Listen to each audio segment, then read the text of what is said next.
Akhirnya di sini aku menghadapi ketakutan terbesarku, matematika. Florence, fokus. Berapa 9 tambah 11? A 19 atau B 21? Angka-angka itu berputar di sekelilingku. Aku mulai panik. 9 tambah 11. 1, 2, 3, 4, 5 sama dengan 19? Tidak, 21? Dewa-dewa numerik yang hebat, kenapa ini begitu membingungkan? Kau sangat keterlaluan. Duduklah, aku akan tunjukkan lagi. Aku masih tidak mengerti kenapa aku harus melakukan ini. Ini tidak seperti aku pergi ke sekolah. Ya, aku berhenti sekolah belum lama ini untuk membantu ibu mencari uang. Jika kalian belum tahu, kami sangat miskin. Ngomong-ngomong, aku Florence, 15 tahun dan luar biasa. Ya, sepertinya. Aku tahu aku sangat bodoh, tapi untungnya kakak laki-lakiku Thomas tidak memiliki otak yang sama denganku. Orang itu makan ilmu pengetahuan untuk sarapannya. Dia bersekolah di SMA elit tentu saja dengan beasiswa. Dan selalu menjadi siswa terbaik selama 3 tahun berturut-turut. Dia jenius. Ibu selalu bilang dia satu-satunya tiket keluar dari kemiskinan. Itu sebabnya dia punya 3 pekerjaan sekaligus. Sementara aku jual besi tua ke tempat rongsokan. Untuk mendukung studinya. Kami bertiga telah kerja keras menciptakan kehidupan yang lebih baik bagi keluarga kami. Namun, suatu sore, tiba-tiba aku melihat poster Thomas yang menuduhnya mematahkan lengan teman sekelasnya. Omong kosong apa ini? Aku merobek semua poster itu, lalu pulang ke rumah dan melihat sekelompok gangster sedang merusak barang kami. Ibuku dan Thomas di pojokan memohon agar mereka berhenti. Hentikan, apa yang sedang kalian lakukan? Apa yang kulakukan, anak nakal? Aku menagih ganti rugi untuk korban kakakmu. Dia melawan orang yang salah, anak dari keluarga kaya raya. Kau salah orang. Thomas tidak akan menyakiti seekor lalat pun, kan Thomas? Aku menoleh kepadanya tapi dia hanya menunduk dengan rasa bersalah dan kalah. Berapa biayanya? $3.000. 3.000? Kamu bercanda kan? Apa aku kelihatan bercanda? Lepaskan dia. Hentikan saja, kalian semua. Lalu ibu bergegas ke dapur dan membawa kembali semua toples tabungan kami. Jumlahnya sekitar $1.000. Ambil saja dan tinggalkan kami sendiri. Sisanya aku bayar nanti. Preman itu melepaskanku dan mengambil toples. Kami kembali bulan depan mengambil sisanya. Ibu berlutut. Ia tampak begitu putus asa di antara barang-barang yang berantakan. Bu, Florence, aku sangat menyesal. Biar aku bantu. Sekolah sudah menskorku selama sebulan penuh. Aku akan cari pekerjaan. Aku akan membayar hutang. Tidak, anakku, gunakan waktumu untuk belajar. Setelah kembali ke sekolah, jadilah murid yang sempurna. Jadi tidak ada yang akan meremehkan kita lagi, oke? Tapi bagaimana hutangnya? Serahkan padaku. Aku akan kerja beberapa shift tambahan dan semua akan beres. Sekarang pergilah belajar. Terima kasih, Ibu. Aku tidak akan mengecewakanmu lagi. Lalu dia pergi. Saat itulah senyum ibu hilang. Aku tahu ibu hanya mengatakan itu agar Thomas bisa tenang. Kenyataannya tidak ada jumlah shift ekstra ibu yang bisa memberi kami $2.000 pada bulan depan. Aku pikir jika perhitungannya benar, semuanya tergantung padaku untuk menyelamatkannya. Ku coba cari pekerjaan, tapi entah kenapa semuanya hanya bertahan selama 1 shift. Misalnya di restoran ini, semua makanan dan minuman jatuh begitu saja dari nampanku. Atau saat aku bekerja di lokasi konstruksi, dan kakiku tersangkut di benda yang baru saja aku bangun. Aku pulang dengan perasaan lemas. Saat itu ada ketukan pintu. Itu Matthew, sahabat Thomas. Aku bisa rasakan pipiku memanas. Halo, bumi untuk Florence. Kau izinkan aku masuk atau kita akan berdiri di sini dengan canggung? Oh, tentu saja. Masuklah. Kamu terlihat lelah. Kamu baik-baik saja? Ini cuma masalah dengan Thomas. Aku sudah berusaha mendapatkan pekerjaan untuk membayar hutang, tapi tidak ada yang berhasil. Aku turut berduka untuk keluargamu. Aku ingin bantu, tapi ada sesuatu yang harus kamu ketahui. Setelah pembicaraan, Metu mencarikanku pekerjaan pembantu di rumah sepupunya. Pembantu lain sedang mengajakku berkeliling. Keluar! Seorang berlari melewati kami sambil menangis. Apa itu? Itu adalah Tuan Paul yang sedang mengamuk. Dia adalah anak haram dari mendiang tuannya. Dan baru dibawa ke sini 5 tahun yang lalu oleh kakeknya. Dan katakan saja Nyonya Stephanie, ibu tirinya tidak begitu senang dengan hal itu. Mereka sudah saling bermusuhan sejak saat itu. Gadis yang baru kamu lihat kesayangan Nyonya Stephanie. Dia duri dalam daging bagi Tuan Paul untuk sementara waktu. Maka aku harus temukan cara mendapatkan sisi baik mereka berdua untuk membuktikan bahwa aku sempurna untuk pekerjaan ini. Oke, hari pertama di tempat kerja. Nyonya Stephanie mengeluhkan koleksi mobil-mobilan Paul. Jadi kubuang semuanya. Tapi Paul menjadi marah besar dan mengobrak-abrik tempat barang rongsokan untuk menemukan satu persatu. Maaf, Tuan Paul. Hanya saja Nyonya Stephanie, ups. Dia segera bergegas pergi menemui Nyonya Stephanie. Aku merasa tidak enak, jadi aku menebus kesalahan di antara mereka. Aku memasak sup kesukaannya dan mengatakan bahwa Nyonya Stephanie membuatnya sebagai permintaan maaf. Tapi saat dia mengambil suapan pertama, wajahnya berubah menjadi hijau dan berlari ke toilet terdekat. Ups. Suatu hari saat hujan, aku sedang membuang sampah dan melihat seorang wanita aneh mengintip dari pagar. Dia tiba-tiba tersandung, jadi aku membantunya berdiri, bertanya apakah dia sedang mencari seseorang, tapi dia langsung lari. Wow, Yesus, sudah berapa lama kamu di sana? Cukup lama. Masuklah ke dalam. Di luar dingin sekali. Tentu saja. Kemudian pada hari itu aku sedang membersihkan kamar Nyonya Stephanie ketika tanpa sengaja menjatuhkan kotak perhiasannya. Kotak itu jatuh ke lantai, menumpahkan perhiasannya kemana-mana. Salah satu gelang patah menjadi dua. Aku panik mengantonginya untuk diperbaiki nanti saat kepala pelayan yang kasar membuka pintu. Aku minta maaf dan berjanji untuk memperbaikinya, tapi dia bersikeras memecatku. Saat itu Paul masuk dan memerintahkannya untuk membiarkannya. Paul tinggal dan melihatku memperbaikinya. Di mana kau belajar itu? Bukan apa-apa. Aku tumbuh di taman trailer. Semua yang kami miliki dari tempat rongsokan. Hanya perlu sedikit perbaikan. Aku sudah melakukannya sejak lama, jadi kau punya bakat. Selain itu menggunakan kembali barang-barang itu keren. Terserah apa katamu, pria cantik. Kamu mau jalan-jalan sekali-sekali? Semacam kencan? Mungkin. Tidakkah pacarmu akan cemburu? Pacar apa? Aku masih jomblo dan siap untuk berkencan sekarang. Tentu saja, kenapa tidak? Di akhir pekan, Paul mengajakku ke kedai kopi favoritnya dan aku bisa melihat sisi lain yang lebih lembut dan penuh perhatian. Ternyata dia tidak pernah punya pacar, jadi aku membuatkan dia tutorial merayu. Tentu saja dengan harga tertentu. Pada awalnya aku pikir dia hanya berlatih denganku dengan memberiku bunga dan coklat mewah. Namun dia terus merayuku dengan daftar yang aku buat sendiri. Dia menyiapkan piknik romantis di bawah bintang-bintang di halaman belakang. Mengajakku ke taman dan menyaksikan matahari terbenam bersama. Malam itu kami berjalan kembali ke rumah. Sebelum masuk ke dalam, Paul menghentikanku. Beberapa minggu terakhir ini saat aku mengenalmu, saat-saat terbaik dalam hidupku. Florence, aku pikir aku jatuh cinta padamu. Mau jadi pacarku? Oh, dari mana kamu belajar kata-kata murahan itu? Apa kamu suka? Di sini panas atau karena kamu di sampingku? Hentikan.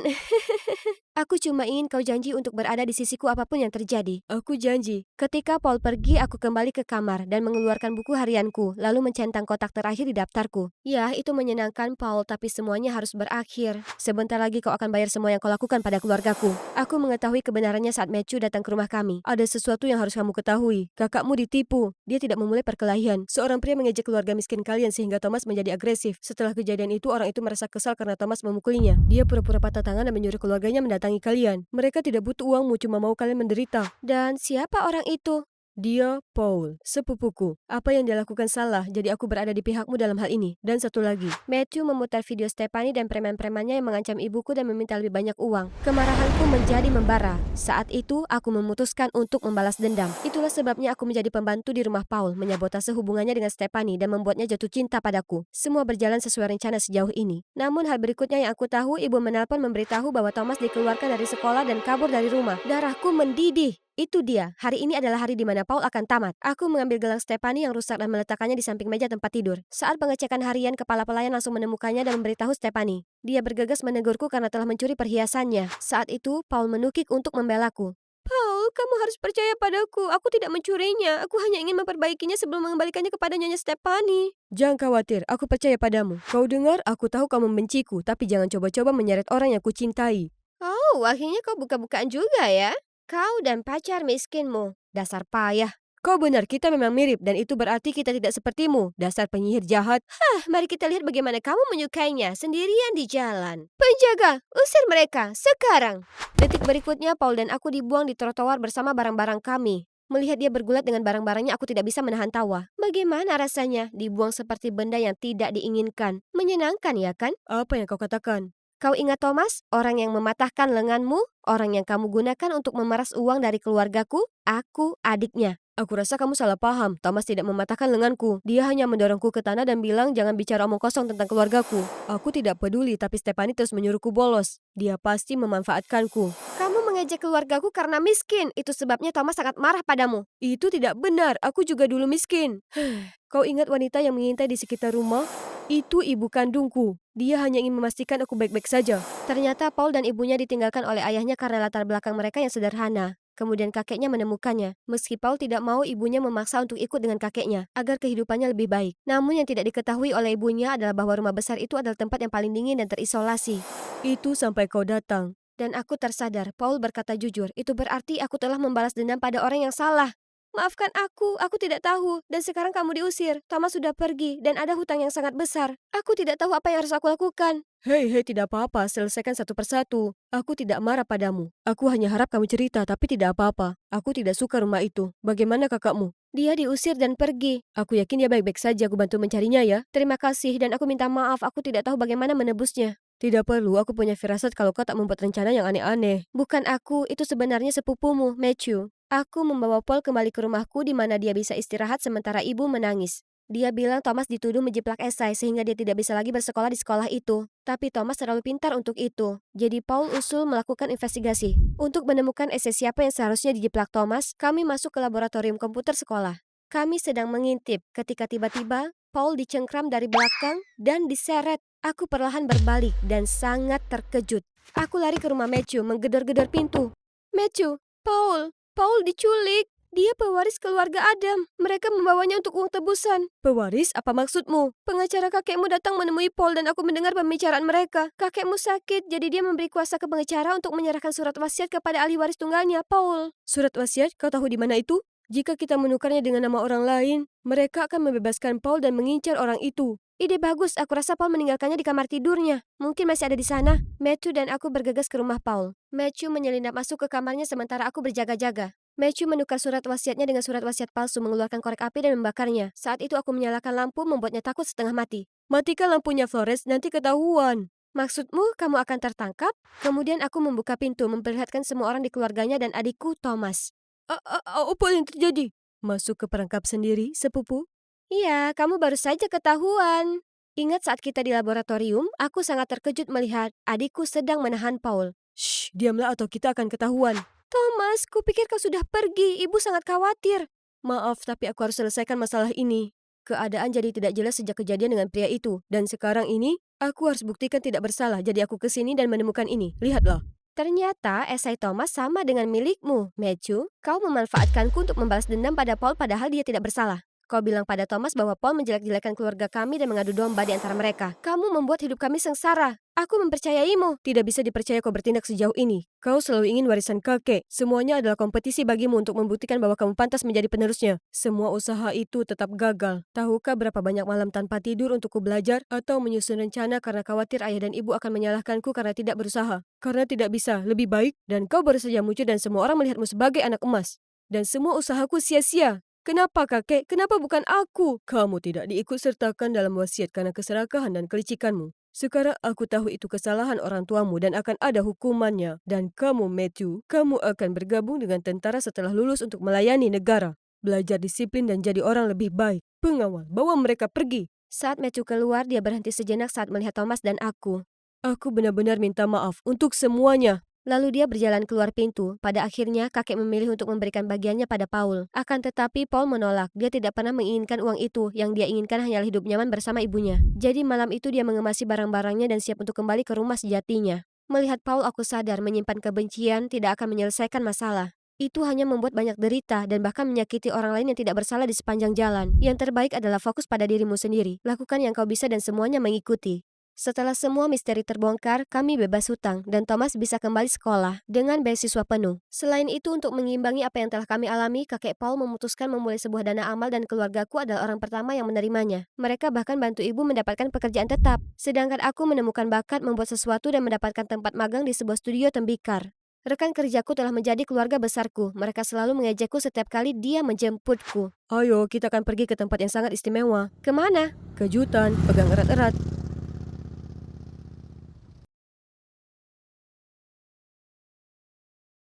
Aku tak percaya kini sudah setahun semenjak Gerald meninggal. Aku tahu ini berat, tapi di sisi lain, paling tidak kau masih punya dua putrimu yang luar biasa. Terima kasih. Ia tersenyum, kemudian ia mengusap kepala Jamie.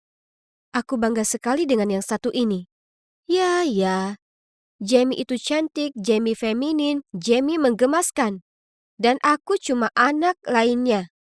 Aku memperhatikan saat ketiganya bersantai di teras, menertawakan hal-hal konyol dan menikmati limun mereka. Sementara aku berjibaku dengan pemotong rumput bodoh ini. Mereka bahkan tak memperhatikan aku. Dengan segera ku selesaikan, lalu ku ambil papan skateku dan segera keluar dari sana. Charlotte, berhenti di sana. Dan kau pikir kau akan kemana tanpa seizinku? Main skateboard. Aku menggerutu lalu pergi. Terserahlah. Toh ibuku tak peduli, dia hanya ingin membuatku tertekan. Tak seperti ini dulu saat aku masih ada ayah di sisiku. Seperti yang kalian lihat, aku bukan cewek feminin. Semua manicure dan make up itu menurutku omong kosong. Tapi bagi kembaranku yang tak identik, si Jamie itu kehidupannya. Dia selalu bangun lebih pagi supaya punya lebih banyak waktu untuk menata rambutnya, memakai makeup, dan memilih pakaian hariannya. Lalu yang dia lakukan di sekolah hanyalah duduk-duduk bersama Barbie lainnya dan menertawakan semua hal. Tapi sepertinya itulah tipe perempuan lebih disukai ibu, karena jelas sekali kalau Jamie itu favoritnya. Selalu aku yang harus lakukan semua pekerjaan rumah, agar Jamie bisa duduk di sana sambil main ponselnya. Suatu kali saat aku sedang mencuci piring, kudengar ada jeritan yang memekakkan telinga. Tidak, saudaraku tidak sedang terbunuh. Ternyata ada laba-laba merayap menyeberangi lantai. Itu cuma seekor laba-laba. Gila. Aku tak mau jadi budak pekerjaan rumah. Aku cuma ingin main skateboard. Ya, main skateboard dan melukis adalah minatku yang sesungguhnya. Tapi ibu memberitahuku main skateboard itu untuk laki-laki. Konyol sekali. Jadi aku sering menyelinap. Ada kalanya aku terbawa suasana, hingga lupa waktu dan tiba di rumah mendapati mata ibu yang marah. Kau dihukum. Lain kali aku tak akan ragu mematahkan papanmu menjadi dua. Ya ampun, itu sangat tidak adil. Aku mendorongnya dan lari ke kamarku. Lalu sambil memegangi papanku, aku menangis. Aku berharap ayah masih ada di sini. Kapanpun ibu dan aku bertengkar, ayah selalu datang ke kamarku dan memberitahuku kalau ibu hanya bersikap seperti itu karena peduli padaku. Ibu hanya punya cara yang berbeda menunjukkannya. Sudah setahun sejak ayah meninggal. Semua karena kecelakaan aneh di pabrik tempatnya bekerja. Sekarang, kami harus mengandalkan pekerjaan ibu sebagai penjahit rumahan. Dan aku cuma jadi pesuruh. Sementara Jamie cuma duduk-duduk cantik. Parahnya, ibu bersikeras aku cari pekerjaan paruh waktu untuk membantu keluarga. Sedang Jamie tak perlu. Saat ku pertanyakan ke ibu perihal ini, ia hanya berkata, Jamie tidak sepertimu. Dia tak akan bisa menjalani sekolah dan pekerjaan bersamaan. Maaf, apa? Tapi aku tahu berdebat dengan ibu tak ada gunanya. Bagaimanapun, semua berjalan dengan baik karena ku dapatkan pekerjaan di toko skateboard yang keren ini. Dan juga lebih sedikit pekerjaan rumah. Di suatu sore yang hujan, tokonya sepi. Jadi ku keluarkan buku sketsaku lalu mendesain beberapa skateboard. Kemudian manajerku Alex mengintip dari balik pundakku. Apa aku dalam masalah? Tapi yang mengejutkanku, dia berkata, itu cukup keren. Lalu memberiku brosur kontes desain skateboard. Seharusnya kau coba. Kontes ini memang sudah ditakdirkan. Jadi ku habiskan semua waktu luangku mengurung diri di kamar mengerjakan desainku. Aku tak lihat ibu atau Jamie seminggu penuh. Sungguh damai. Dan coba tebak apa? Aku menang juara 1. Itu hebat. Bagaimanapun, ibu merebut uang hadiah itu dariku dengan alasan keuangan keluarga. Jadi uangku akan dipakai untuk beli pakaian dan makeup baru untuk Jamie. Sulit dipercaya. Aku tak mau berada satu atap lagi, tapi di umur 15 tahun, kemana lagi aku bisa pergi? Kemudian ibu memberitahuku pekerjaannya sepi sekali, jadi sebaiknya aku ikut lebih banyak kontes untuk menyokong keluarga. Hei, itu membuatku bebas pekerjaan rumah, jadi aku setuju. Dan aku menang sebagian besar kontes itu, meski memang membuatku kesal tak bisa menyimpan hadiah milikku. Lalu saat kulihat Jamie memamerkan sepatu barunya, aku cuma ingin menariknya lepas dari kakinya dan melemparkan ke arahnya. Kukira anak kembar itu seharusnya punya ikatan mendalam atau semacamnya. Tidak untukku dan Jamie. Kami sangatlah berbeda. Akhirnya, aku dapat hari libur, jadi aku berencana pergi main skateboard dengan Alex. Ku ambil papanku dan hendak pergi saat ibu menghalangi pintu. Charlotte, kau pikir kau mau kemana? Jamie ada kencan besok, dan bajunya perlu dicuci dengan tangan. Apa? Ini konyol. Aku memutar mataku dan berkata, kalau begitu, dia bisa mencucinya sendiri. Jangan kurang ajar denganku, nak. Lakukan yang kuperintahkan. Dengan isak tangis penuh amarah aku berteriak padanya. Kuharap ibu bukan ibuku. Lalu aku berlari ke atas menuju kamarku. Tepat di saat itu, bel pintu berbunyi. Ibu menenangkan diri, berdehem lalu membuka pintunya. Kenapa ada mobil yang sepertinya mahal ada di jalan masuk kami? Dan kenapa ada pasangan yang terlihat kaya berdiri di depan pintu? Penasaran, aku sembunyi di balik dinding untuk mencari tahu siapa mereka dan untuk apa mereka ke sini. Dari hasil mengupingku, aku tahu kalau pasangan itu adalah keluarga Barnes. Mereka baru saja pensiun dari pekerjaan mereka untuk pemerintah di Departemen Intelijen Rahasia. Ibu dan Bu Barnes adalah sahabat saat SMA. Jadi ketika mereka berdua hamil bersamaan, ibu menawarkan untuk membesarkan putri mereka seperti anaknya sendiri. Jadi mereka bisa pergi dan melakukan misi rahasia mereka. Kami berdua mengambil pensiun lebih cepat dan kami akhirnya bisa menikmati hidup. Kami sangat berterima kasih kepadamu dan Gerald karena telah merawat putri kami. Tapi kami sekarang di sini untuk menjemputnya pulang. Oh, ya Tuhan, ternyata salah satu dari kami diadopsi. Pantas saja kami sama sekali tak mirip. Tapi itu Jamie, atau aku. Mungkinkah itu aku? Maksudku, ibu selalu memilih Jamie, jadi bisa saja dia adalah putri kandungnya. Aku tahu mereka adalah orang tuaku yang asli. Aku bisa merasakannya. Jadi dengan menghela napas panjang, aku melangkah keluar untuk menemui mereka. Jamie, turunlah sayang. Ibu memanggil dan aku langsung terpaku. Aku menyaksikan saat Jamie muncul dan ibu memperkenalkannya ke orang tua aslinya. Dia bahkan tak terlihat terkejut. Ia hanya menjawab, "Ya, aku tahu." Lalu tersenyum manis. Saya sangat senang akhirnya dapat bertemu kalian berdua. Keluarga Barnes bicara lembut ke Jamie seolah dia itu anak anjing lucu atau semacamnya. Kemudian mereka jadi emosional dan sebagainya. Itu membuatku ingin muntah. Kulari ke kamar, mengunci pintu, dan menangis. Hidup sangat tak adil. Jamie selalu menjadi yang beruntung, sementara aku selalu diperlakukan tak adil dalam hal apapun. Aku pasti menangis hingga tertidur, karena saat aku bangun, sudah pagi hari. Kuraih ponselku. Jamie mengirim pesan padaku. Sayang sekali kau melewatkan makan malam perpisahan.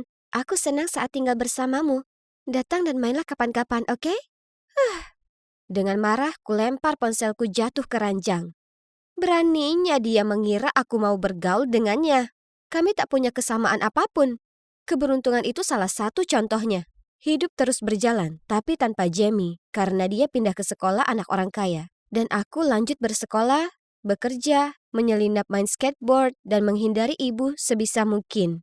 Kemudian suatu kali saat kelas kimia, sementara kami melakukan eksperimen di lab, salah satu temanku membuat kesalahan. Dan boom! Kami semua akhirnya terlihat seperti Cinderella. Dan itu bisa jadi hal terbaik pada hari itu. Karena kami pulang 2 jam lebih awal. Dengan penuh semangat aku bergegas pulang untuk mengambil skateboardku. Namun aku tahu aku harus menyelinap melewati ibu agar ia tidak menuduhku membolos. Tapi saat aku lewat dapur, aku melihatnya duduk di meja, terisak sendiri. Ada apa ini? Tiba-tiba, ia berdiri dan berjalan keluar halaman belakang. Ada sebuah buku bersampul kulit dan sebuah pena di atas meja dapur. Jadi aku berjinjit mendekat dan mengintipnya. Sepertinya itu buku hariannya. Barisan yang baru ditulis itu terkena air mata. Jamie, sayangku, aku sangat merindukanmu. Aku ingin kau menjalani hidup yang makmur dan bahagia. Jadi kulakukan pengorbanan terbesar. Kukatakan pada diriku sendiri kalau kau sekarang keturunan Barnes, bukan Smith lagi. Bukan putriku lagi. Apa? Aku tak percaya mataku sendiri. Apa arti kalimat ini? Apa mungkin? Tapi meski terkadang ia memperlakukanku dengan buruk, ibu tak mungkin jadi orang semacam itu, ya kan? Kusobek halaman itu, lalu segera pergi ke lapangan skate. Hanya saja aku tak bisa berkonsentrasi. Sangat kacau sampai aku gagal lakukan trik pop sufitku dan mendarat di pantat. Ini membuatku gila. Sore itu ibu muncul di pintu kamarku dan bertanya, "Charlotte, apa yang kau lakukan sore ini?" Ku jawab, "Sudah ku bilang, aku di sekolah lalu kemudian ke lapangan skate." "Apa kau lihat buku catatanku yang bersampul kulit?" Aku merespon dengan menggelengkan kepala. "Oh, itu buku pengeluaranku. Aku tak ingat di mana meletakkannya." Dia melihat-lihat sekeliling kamarku lagi sebelum pergi. Ketika ibu sudah tak terlihat, aku langsung mengeluarkan ponselku dan mengirim pesan ke Jamie. "Jamie, aku sangat merindukanmu. Apa aku bisa datang ke rumahmu besok? Aku perlu bertemu Tuan dan Nyonya Barnes. Aku harus cari tahu apa yang terjadi sekali ini saja." Jamie menjawab dia ada kencan besoknya. Sementara aku mengetik pesan, dia mengirimiku pesan lain. "Kita tak bisa bergaul bersama. Tolong berhenti menghubungiku." Oke, itu aneh. Apa dia merasakan ada yang tak beres?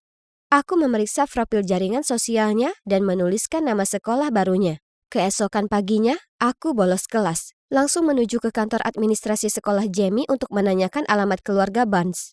Oh, dan tentu saja, aku mengarang cerita yang meyakinkan. Jamie adalah saudaraku, namun kemudian kami tahu kalau dia ternyata adalah putri kandung keluarga Barnes. Sekarang ibuku yang membesarkan Jamie selama ini sangat sakit, dan aku perlu bicara padanya. Tapi, aku tak tahu cara menghubunginya. Sempurna. Dia memberiku alamat dan bahkan mendoakan agar aku berhasil. Tak ada gunanya buang-buang waktu, jadi aku berseluncur ke rumah keluarga Barnes. Saat kubunyikan belnya, bisa kurasakan jantungku seolah jungkir balik dalam dada. Aku memperkenalkan diri segera setelah mereka membuka pintu. Hey, aku Charlotte, anak perempuan Bu Smith. Tapi aku sangat yakin kalau aku bukan Charlotte Smith, karena aku punya sesuatu untuk kutunjukkan kepada kalian. Kemudian aku memberikan ke mereka sobekan halaman dari buku harian ibu. Mereka berdua berubah pucat pasi. Dan Pak Barnes bahkan harus berpegangan pada kusen pintu untuk menstabilkan diri. Aku merasa tak enak untuk menempatkan mereka di posisi ini. Maksudku, bagaimana kalau aku salah? Jadi aku menyarankan, mari kita lakukan tes DNA untuk memastikan. Beberapa hari kemudian, keluarga Richard muncul di rumah kami dengan Jamie. Mereka membanting dua hasil tes DNA di depan ibuku. Aku mengintip ke bawah ke arah mereka. Wah, ternyata aku memang benar putri biologis keluarga Barnes.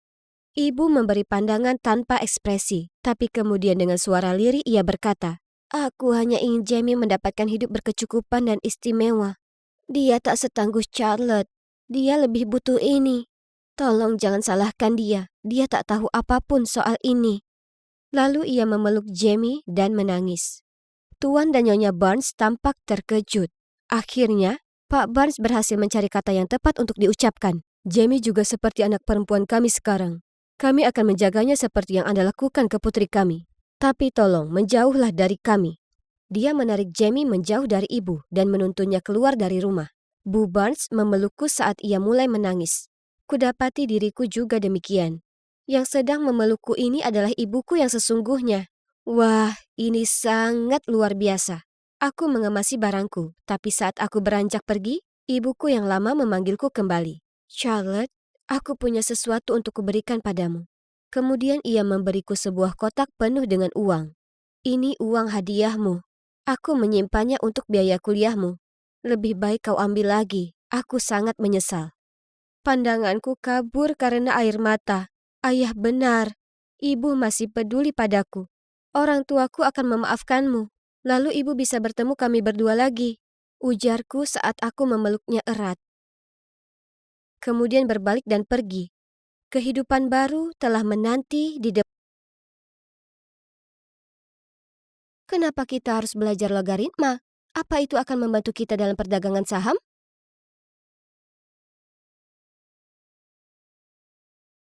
Tentu tidak. Kenapa tiba-tiba menciptakan X lalu memaksa kami untuk mencarinya? Dan kenapa aku harus membuktikan kalau itu adalah segitiga sama kaki? Aku bisa lihat itu dengan jelas. Duh.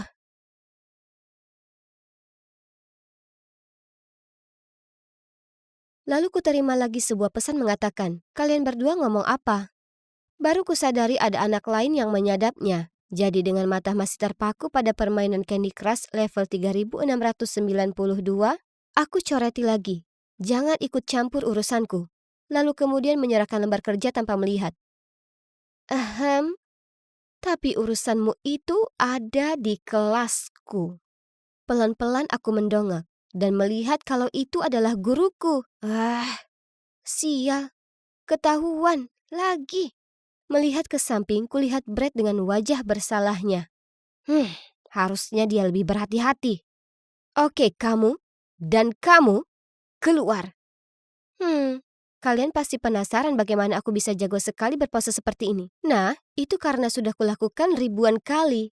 Dan wanita serius di sebelah sana itu adalah Bu Megan, guru matematikaku. Aku bersumpah dia benar-benar dendam denganku. Oke, biar ku beritahu kalian ceritanya. Di sewaktu-waktu ada seorang gadis yang karena kecelakaan tak terduga dengan bak sampah dan papan skate yang salah posisi, akhirnya dia sedikit saja datang terlambat untuk ujiannya. Tapi gurunya menolak mengizinkannya masuk dan juga membuatnya gagal. Ya, gadis itu aku, Lexi. Karena itu, sejak saat itu seterusnya, dia jadi musuh bebuyutanku. Jadi selama penjelasannya yang membosankan, kulemparkan pesawat kertas ke papan yang berisi, "Bu, kau salah mengeja aritmatik. Kurasa mengeja itu agak sulit untuk orang yang ahli angka sepertimu." "Tak apa kok." Jelas komentarku menyinggungnya, karena di kelas yang sama itu dia memilihku untuk membuat grafik fungsi. Hah, mudah sekali. Jadi ku buat mahakarya yang membuatnya memutar mata, dan seluruh kelas menganggapnya lucu sekali. Dan seperti yang kukira, dia memberiku ceramah panjang soal kelakuanku yang kekanakan dan bahkan mengancam akan menelpon orang tuaku. Uff, ya, semoga sukses dengan itu. Karena selain yang berkaitan bisnis, orang tuaku praktis tak mungkin bisa dihubungi. Lagi pula, aku hanya bercanda. Bu Migan harusnya lebih ceria. Jadi, diam-diam kutempelkan kertas tertulis peluk gratis di punggungnya. Aku sembunyi di balik pohon dan melihat semua orang mengelilinginya. Dia terlihat sangat kebingungan saat dia berusaha melalui mereka tanpa mengetahui apa yang terjadi. Hari-hari yang menyenangkan seperti dulu. Tiba-tiba, Brad menepuk pundakku dan memberitahuku 30 menit berlalu. Dan kami harus kembali ke kelas. Pantatku bahkan belum menyentuh kursi saat ku dengar suara yang menggurui. Tak seharusnya kau bersikap seperti itu. Itu si Faye, kesayangan guru dan cewek caper. Setiap kali ada guru memberi pertanyaan, dia mengacungkan tangan ke atas dan memekik. Saya. Bu Megan menyukainya hanya karena dia selalu tertawa pada leluconnya yang membosankan.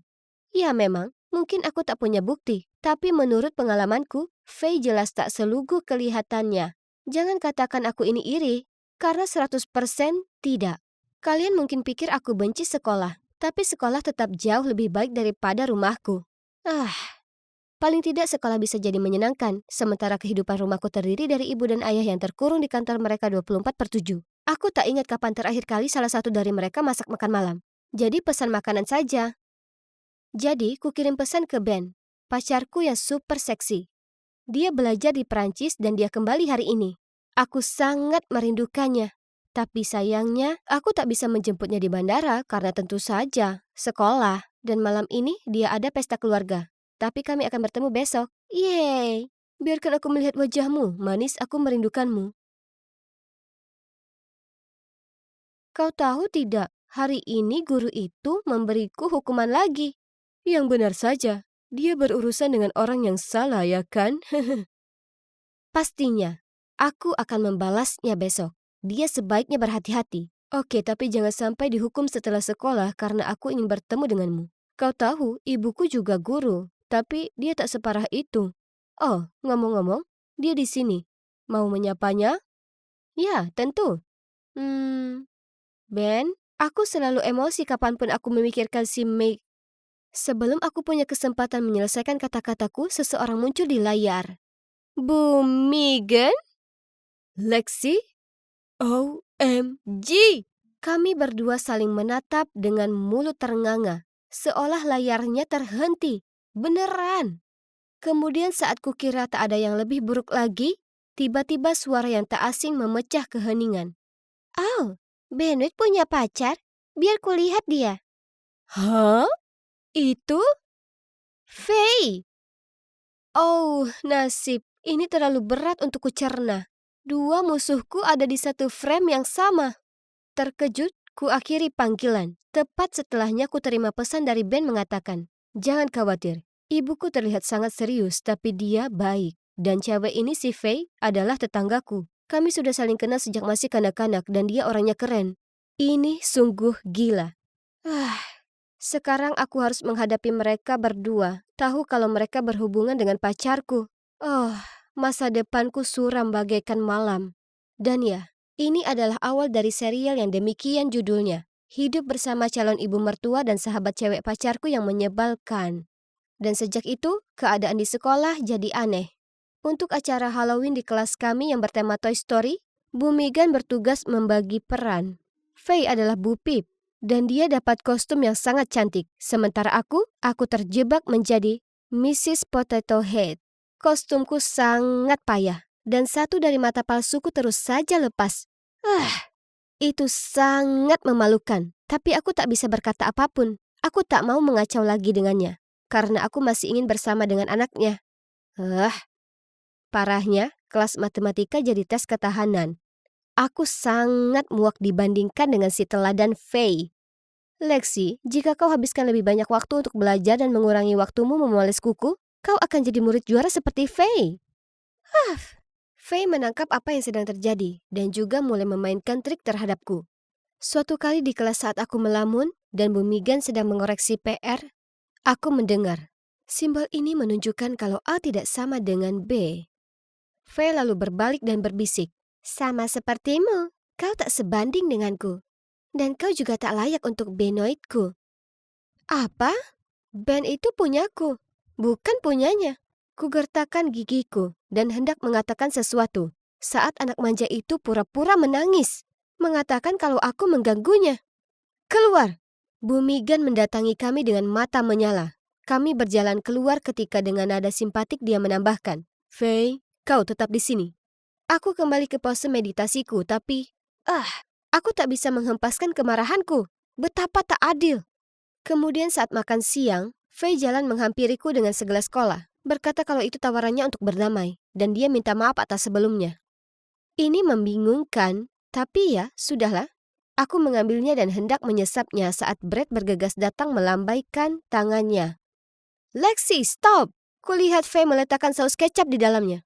Beberapa detik aku hampir saja membentaknya saat Bu Megan muncul. Aku tersenyum congkak membayangkan Faye akhirnya dapat masalah. Tapi yang mengejutkan, Bu Megan mencicipi minuman itu dan berusaha berwajah netral saat dia menjawab, tak ada yang salah dengan ini. Sungguh? Mereka sejauh itu menutupi satu sama lain? Terserahlah, aku ada kencan dengan Ben malam ini untuk kupersiapkan. Malam itu sesuai rencana, aku datang ke rumah Ben dengan tanaman pot yang agak layu untuk Bu Megan. Aku cukup bersemangat akhirnya akan makan masakan. Hanya saat aku masuk dapur, aku tak bisa mencium bau masakan. Bu Megan muncul dan menggosok kedua tangannya berkata, Lexi, kau tak keberatan memasak ya kan? Ini minggu yang panjang untuk menggambar banyak diagram. Tanganku agak sakit.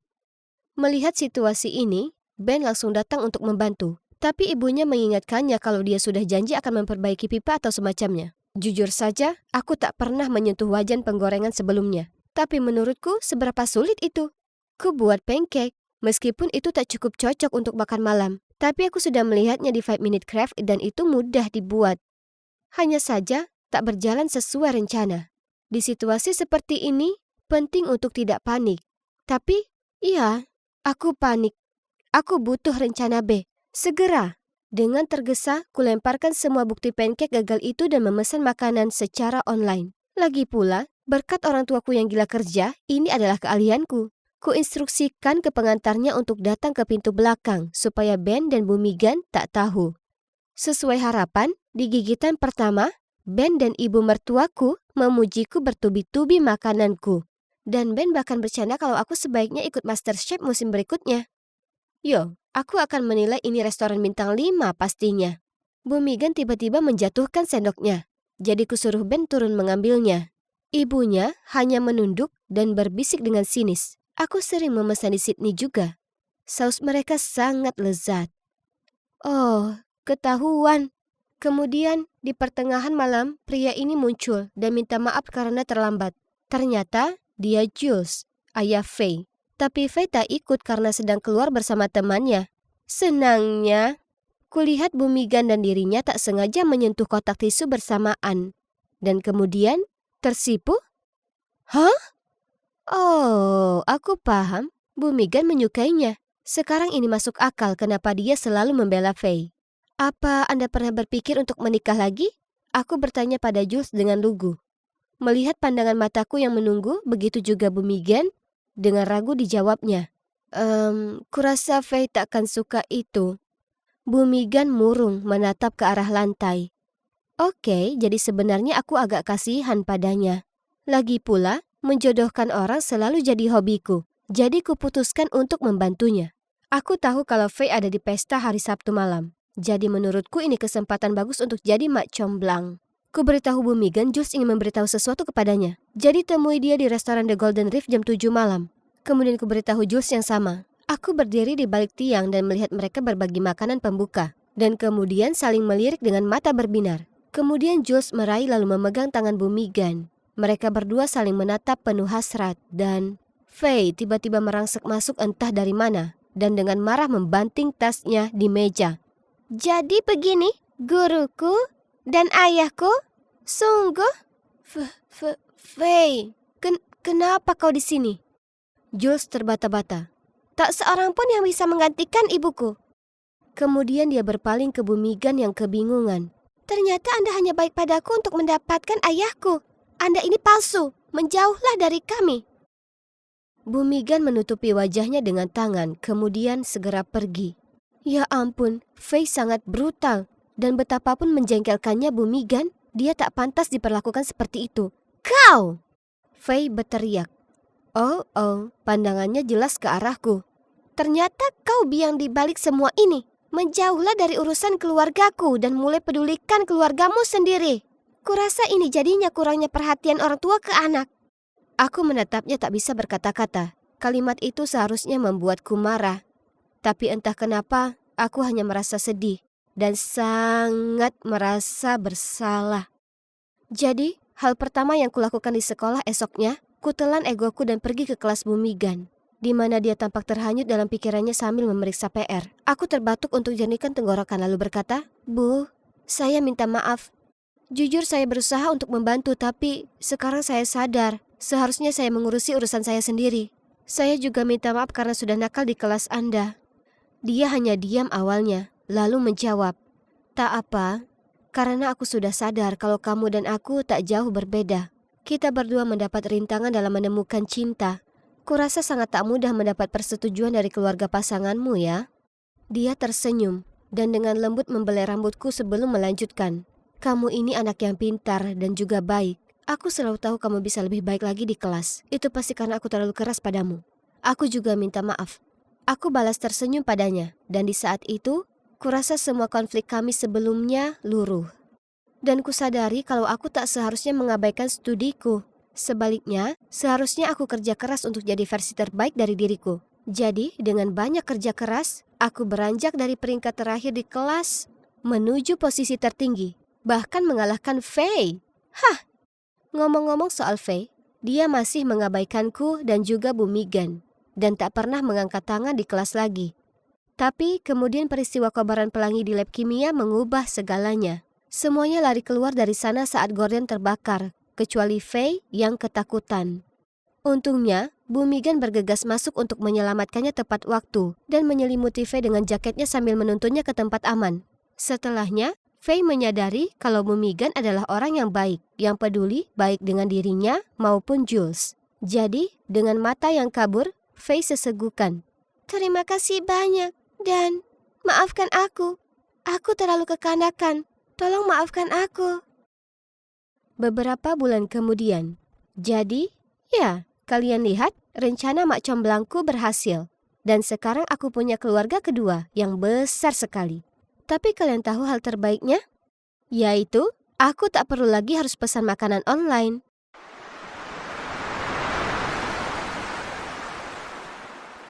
Hei, bangun. Siapa kau? Apa yang kau lakukan di kamarku? Apa? Maaf.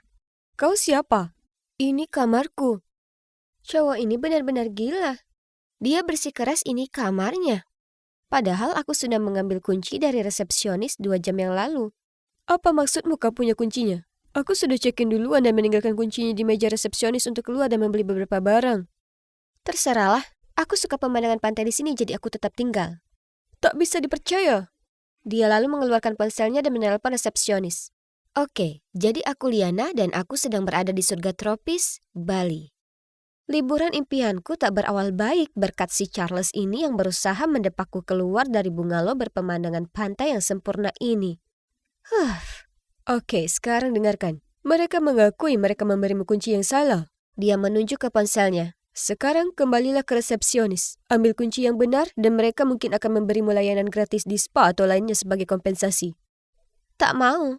Aku merengut padanya. Aku suka kamar ini. Gimana kalau kamu saja yang pindah dan pergi menikmati layanan spa gratis atau apapun itu? Jelas tidak. Dia menggertak padaku. Aku sudah bayar ini jadi aku akan tetap tinggal. Setelahnya, Kami lanjut bertengkar hingga aku merasakan sakit di dadaku. Dan hal berikutnya yang ku tahu, aku pingsan. Kurasa di sini terlalu panas untuk berdebat. Dia menaruh bantal di bawah kepalaku dan berkata, "Nona, kau bisa berhenti pura-pura sekarang. Bangun." Aku punya firasat dia sedang menatapku, tapi aku tak bergerak. "Baiklah, terus lanjutkan sandiwara kecilmu itu, tapi aku juga tak akan tinggalkan kamar ini." Hening. Dia pasti menyerah. Tapi kemudian aku merasakan ada beban di atas ranjang di sebelahku. Tanpa berpikir 2 kali, ku buka mataku dan melompat dari ranjang. Oh, ternyata dia tak mencoba mencelakaiku. Sebaliknya dia hanya duduk di sebelah dan membuka laptopnya. Ups. Dia memutar matanya, menyuruhku pergi dan kemudian mulai mengetik. Aku mengibaskan rambutku ke belakang kemudian berkata, "Teruslah berkhayal. Sekarang aku mau pergi menikmati hari yang cerah ini. Saat aku kembali, aku tak ingin melihat wajahmu." Setelahnya aku pergi dan menghabiskan sisa hari bersantai di pantai. Bali sangatlah indah. Di malam hari aku kembali ke bungalow dan siap untuk rebahan di tempat tidur.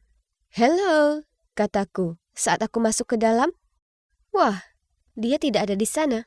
Aku sudah menangkan perebutan bungalow ini. Kugunakan sisa energiku dengan melompat-lompat di atas ranjang dan menyanyikan, "Dia keluar, aku menang, dia pecundang, aku pemenang." Kemudian aku meringkuk di atas ranjang dan mulai terlelap. Brak! Aku tersentak bangun.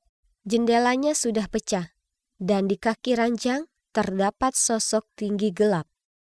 Aku menjerit sekencang-kencangnya, tapi dia menerjang ke depan dan menutup mulutku dengan tangannya. "Diam," bisiknya di telingaku, kemudian menarik lepas maskernya. "Itu Charles." Bingung, aku berseru, "Apa ini? Kenapa kau pecahkan jendelanya? Cepat, ambil barangmu." Aku mendorongnya menjauh dariku dan duduk di sana dengan tangan dilipat. Usaha yang bagus, tapi jika ini caramu mengusirku, itu tak akan berhasil. Aku tak akan pergi. Tiba-tiba, ada pria lain memasuki ruangan. Charles memakai lagi topengnya dan dengan cepat meraih lampu dari nakas dan melemparnya ke arah pria tadi. Kuraih tasku dengan panik sementara Charles mengambil sesuatu dari ranselnya. Lalu kemudian dia menuntunku keluar ruangan. Kami lewat jalan belakang keluar dari bungalow dan menuju ke hutan. "Kemana kita akan pergi? Dan siapa dia?" Aku bertanya, tapi dia tetap diam. "Katakan sesuatu. Ada apa ini?" "Diamlah sebentar. Sekarang aku akan membawamu ke bandara untuk tinggalkan pulau ini," gumam Charles. Saat itu gelap gulita dan kususuri hutan mengenakan sandal jepit. Kemudian parahnya lagi, aku tersandung dahan dan lututku terluka. Hebat. Dia menurunkan punggungnya dan berkata, "Naik." Aku agak curiga awalnya. Mungkin dia tak sejahat yang kukira sebelumnya. Setelah beberapa saat dia memutuskan kami sebaiknya istirahat di hutan sampai fajar tiba. Charles langsung tertidur begitu dia menyentuh tanah. Aku tak bisa tidur. Kemudian aku memikirkan kembali insiden di bungalow itu. Memikirkannya, aku ingat Charles mengambil sesuatu dari tasnya. Jadi aku menyelinap mendekatinya dan pelan-pelan meraih kantongnya untuk melihat apa itu. Tiba-tiba, dia menjengkram erat lenganku. "Charles, lepaskan aku." Aku mendesis. Lenganku mulai sakit. "Aduh!" "Dengar, aku terlibat bisnis yang berbahaya," katanya sambil melepaskan aku. "Aku berusaha pastikan kita berdua aman."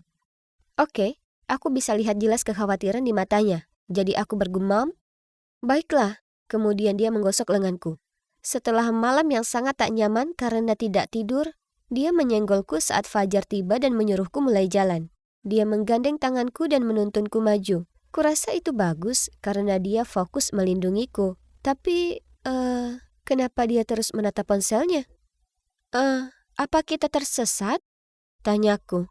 Dia terus menatap layar itu dan menggelengkan kepalanya. Kemudian dia menuntunku ke arah yang lain dan kemudian yang lainnya lagi. Ya, kami benar-benar tersesat. Setelah berjam-jam berjalan berputar-putar, aku rebahan di atas batu dan mengambil botol air dari dalam tasku. "Kita cari hotel saja yuk," saranku. "Tidak, kita tak boleh. Kembali akan lebih berbahaya." "Tapi, baiklah. Bisakah paling tidak kau beritahu kenapa kita bersimbah peluh di luaran seperti ini?" "Kurasa aku sudah melibatkanmu." Dia menghela nafas. "Tetap saja, Kau harus merahasiakan ini sampai mati. Aku tak akan bilang. Janji. Mereka mengincar ini. Dia mengeluarkan sebuah USB dari kantungnya. Direktur perusahaan tempat saya bekerja melakukan kegiatan ilegal dan ini adalah buktinya. Wah, kamu seperti James Bond. Aku tersenyum sembari memberikan padanya sebotol air. Nyaris tidak. Dia tertawa. Kemudian dia berterima kasih padaku saat mengambil air itu dan meminum separuh botol tanpa ragu. Kemudian menawarkan sisanya padaku. Dia cerita padaku dia bekerja untuk perusahaan lain dan telah dikirim untuk menginvestigasi. Jadi, kau mengkhianati direkturmu? Aku bertanya skeptis. Semacam itu. Iya. Oh ya, aku tahu kau hanya ingin liburan yang menyenangkan. Tapi tanpa sengaja aku menyeretmu ke dalam kekacauan ini. Aku minta maaf. Tak usah khawatir. Kurasa ini cukup menarik. Tapi ini adalah liburan musim panas dengan serangga terbanyak yang pernah kujalani. Aku menepis seekor nyamuk. Aku mendengarnya tertawa. Tapi tunggu dulu. Mengapa dia terlihat tidak jelas? Aku bergumam. Apa kepalamu berat? Kemudian aku melihatnya pingsan di depanku. Dan beberapa menit kemudian dunia menjadi gelap. Aku mengerjap-ngerjapkan mata. Kepalaku sakit. Aku terikat di sebuah kursi. Dan begitu juga Charles. Ada beberapa pria berwajah seram yang menatap kami. Oh tidak, ini pertanda tak baik. Seorang pria jalan menghampiri Charles dan dengan nada tegas berkata, Charles, serahkan USB-nya. Maka tak akan ada yang terluka. Aku tak tahu apapun soal USB. Gumamnya. Aku tak ingin mengancam gadis ini di sini. Tapi jika kau bersikeras, salah satu pengawal berjalan ke arahku, menjambak rambutku dan menariknya ke belakang. Jika menurutmu nyawanya tak berarti, simpan saja dan saksikan dia mati. Hentikan, jangan ganggu dia. Aku tak punya USB itu. Aku menjatuhkannya di suatu tempat di hutan. Kemudian dia menoleh ke arahku. Aku sangat menyesal sudah melibat kamu dalam hal ini. Pria itu mencibir. Berhentilah bersikap emosional, Charles. Itu tak cocok untukmu. Aku gemetaran ketakutan saat pria itu mengeluarkan sesuatu dari punggungnya dan mengarahkannya padaku. Kesempatan terakhir, Charles. Dia berteriak. Tidak, itu ada di sakunya. Dia pasti menyelipkannya di situ saat kami ada di hutan. Apa dia sungguh percaya kalau aku akan kabur dan membeberkan bukti itu? Kemudian, Cut!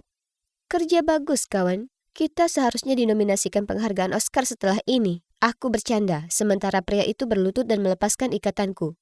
Sudah waktunya, kataku ketus, sambil mengeluarkan USB dari kantungku dan mulai memutar-mutarnya dengan jari. Aku menunduk ke arah Charles dan menyeringai.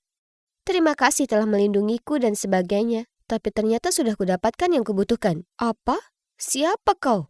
Charles bertanya padaku dengan terkejut. Jadi, kusudahi penderitaannya, dan kuceritakan padanya semuanya. Ya, aku ini putri dari direktur perusahaan. Perusahaan yang sama dengan perusahaan tempat dia mencuri informasi rahasia. Ayah memintaku untuk pergi dan mencarinya. Kunci dari resepsionis yang keliru itu rekayasa, dan botol airku mengandung obat tidur ringan di dalamnya. Kau tak paham. Apa yang dilakukan ayahmu itu ilegal. Dia bersikeras. Aku memutar mataku. Ya, terserah apa katamu. Aku mulai beranjak pergi. Tolong, lihatlah sendiri. Periksa USB itu. Aku menggigit bibirku. Charles yang malang. Dia bukan tandinganku ataupun ayahku. Tak lama kemudian kami semua berada di pesawat dan terbang kembali ke US. Dan nantinya dia akan membayar apa yang sudah dia lakukan. Nah, pekerjaan tuntas dengan baik. Sekarang waktunya bersantai dengan segelas champagne setelah semua ini. Aku pantas menikmatinya. Satu ekstraksi sederhana di rumah dan perusahaan ayahku akan terselamatkan. Dan putri kecil ayah ini akan mendapatkan tepukan di pundak untuk pekerjaan lainnya yang terselesaikan dengan baik. Hore! Tapi harus kuakui, aku agak kasihan pada Charles. Menjadi bidak dari permainan orang lain. Dia sangat baik dan juga pintar. Tapi rupanya tak cukup baik untuk menyadari datangnya ini. Aku mengambil USB itu dari kantungku dan menatapnya. Tapi rahasia apa yang disimpan oleh ayahku? Kami tak ada hal yang mencurigakan, ya kan? Ayah memang banyak cerita tentang betapa kerasnya dia bekerja dan betapa jujurnya dia bersikap. Jadi, kenapa dia secara khusus memintaku untuk tidak mengintip file tersebut? Sedikit melihat-lihat tak ada salahnya, bukan? Aku tahu. Tak baik buatku tak patuh pada ayahku. Tapi, ayolah, aku ini putrinya. Aku siap untuk mengambil alih posisinya. Jadi, anggap saja ini sebagai langkah pengecekan ulang ya, hanya untuk memastikan. Aku menyesal melihat file tersebut. Benar-benar menyesal. Karena kebenarannya tak tertahankan. Ternyata selama ini ayahku sudah berbohong padaku sejak awal. Jadi Charles sebenarnya mengatakan kebenaran. Dia mencuri rahasia kotor ayahku untuk mengungkapkannya. Ironis, bukan? Aku menertawakannya karena sangat mudah tertipu dan percaya pada kebohongan tentang perusahaan keluargaku. Sementara aku sendirilah yang dibohongi. Kebenaran ini sulit untuk dicerna. Aku memikul beban penipuan dan kecurangan seumur hidup. Tidak, aku tak ingin hidup seperti itu. Ini sungguh keliru. Saat kuserahkan baik USB maupun Charles ke ayahku, aku tahu apa yang perlu kulakukan. Jadi kutunjukkan USB itu ke ayahku dan berkata, "Ayah, aku melihatnya. Jadi sekarang aku tahu segalanya. Tolong hentikan."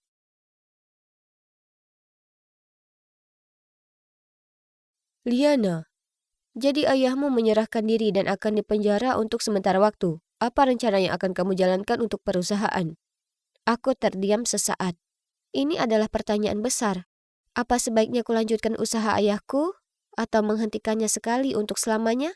Aku teringat kembali hari di mana aku menentang ayahku. Tapi putriku, aku lakukan semua ini untukmu. Ini adalah warisanmu. Aku tak ingin hidup dengan uang kotor, ayah. Ayah selama ini menjadi pahlawanku, tapi sekarang aku hanya begitu malu denganmu. Wajahnya tertunduk, dan kulihat kesedihan di matanya. Melihat ayahku seperti itu adalah perasaan terburuk di dunia. Lalu terlihat seolah beliau sadar akan sesuatu. Ayah mengangguk pelan, menyerahkan stempel direktur perusahaan padaku. Lalu dengan sedih meninggalkan ruangan. Aku khawatir kalau aku akan mengulang kesalahan ayahku. Jadi, sambil menarik napas dalam-dalam, aku langsung menatap mata jurnalis itu dan dengan tegas mengatakan, setelah mempertimbangkan dengan seksama, saya putuskan untuk menutup perusahaan. Setelah konferensi, aku dalam perjalanan keluar dari gedung itu saat Charles menyusulku dan bertanya, "Baiklah Liana, apa yang akan kau lakukan sekarang?" Aku mengangkat bahu. Entahlah, kurasa apa saja bisa terjadi. Meskipun aku perlu tempat tinggal terlebih dahulu, aku tak bisa kembali ke tempatku. Aku tak sanggup. Baiklah, kalau kamu mau, kamu bisa tinggal denganku. Charles tersenyum padaku. Ya, aku suka itu. Kemudian sambil menyengir aku menambahkan, selama kau tak mencoba mengusirku keluar kali ini, atau menyeretku ke dalam hutan, aku benci yang ayahku lakukan. Tetapi pada akhirnya, beliau mengakui kejahatannya dan membayar akibatnya. Dan untuk aku hanya akan menjalani hari demi hari dan melihat kemana arah hidupku. Dan jika itu kebetulan melibatkan seorang James Bond gadungan, siapa yang letakkan buku-buku itu di rak atas? Dan kenapa bajuku di lemari ditata ulang? Serius, dia masuk ke kamarku dan mengatur kembali barang-barangku? Sulit dipercaya. Avery, makan malam siap. Oke ayah, tunggu sebentar. Ayahku kembali berteriak. Apa yang membuatmu lama sekali? Ayo turun sekarang, makan malamnya makin dingin. Oke, aku datang. Saat jalan masuk ke dapur, aku menatapnya dengan kesal. Kau sedang apa? Kau kan tahu makan malam selalu jam 6. Ya, itu karena dia masuk ke kamarku dan menata ulang semuanya. Seolah badai Katrina mampir ke kamarku. Aku harus menempatkan semua kembali seperti semula. Kalian pasti bertanya-tanya kenapa aku bersikap begini terhadap ibuku. Nah, pertama, dia bukan ibuku. Dia ibu tiriku. Dan yang kedua, aku tak tahan dengannya.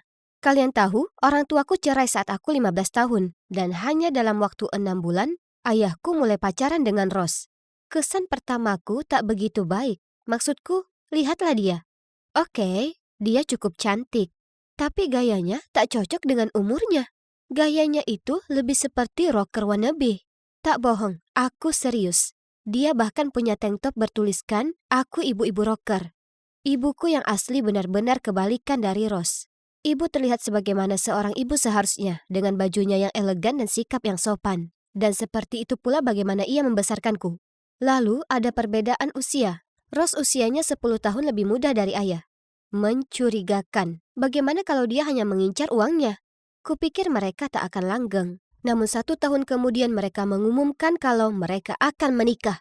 Jadi, ya, kalian bisa tahu dari mana rasa benciku ini berasal. Cukup menceritakan ke kalian tentang keluargaku. Mari kembali ke makan malam yang membosankan. Ayahku dengan lembut hanya berkata, Rose hanya membantumu. Dia tak bermaksud begitu. Sekarang ayo makan. Ini baunya sedap sekali, sayang. Terserah. Aku memutar mata dan duduk di meja makan. Aku melihat ke bawah dan tak percaya apa yang kulihat. Itu bayam dan sosis lasanya. Masakan khas ibuku. Beraninya Rose menirunya.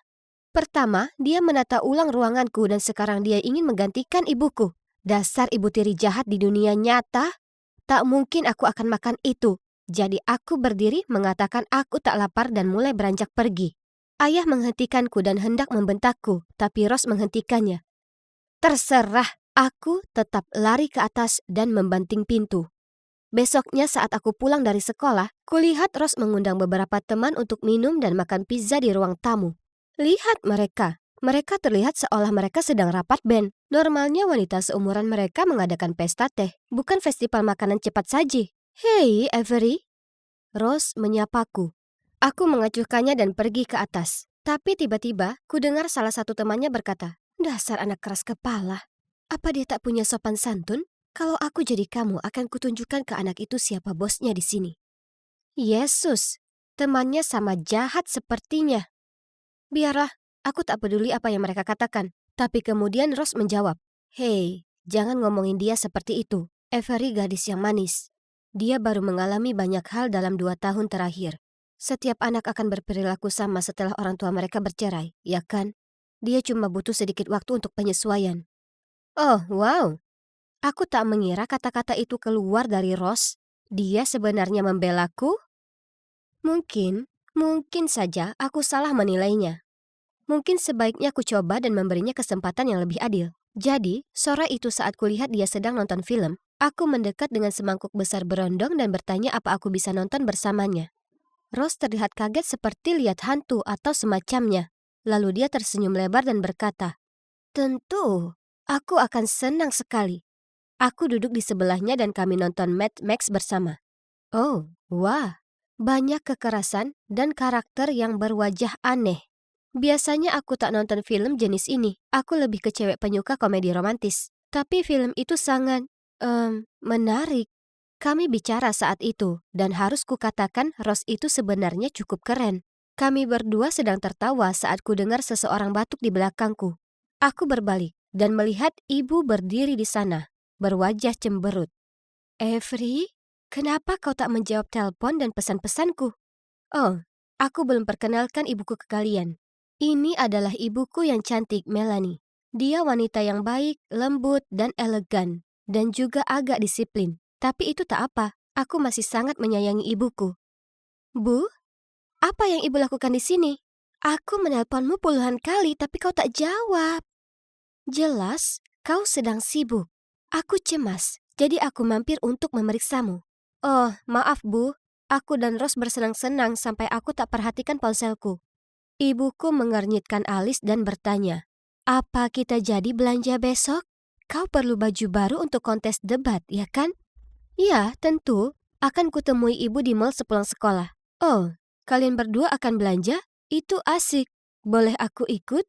Pada saat itu aku berpikir, ini ide yang bagus. Maksudku, sejauh ini mereka tampak rukun.